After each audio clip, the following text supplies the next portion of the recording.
Nakikita na naman tayong magagandang bulaklak.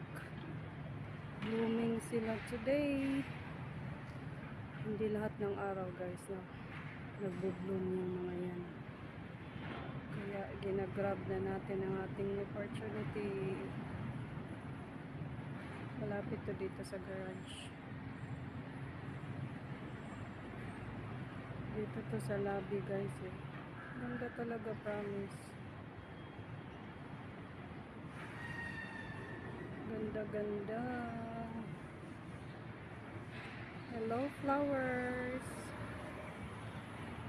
Good morning, good afternoon.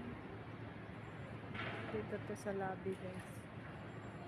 Iniwan lang natin yung ating karika doon bago tayo pumasok na grocery tayo. Ayan.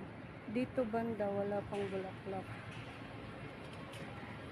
May darating na taxi guys. Yun na. Salamat.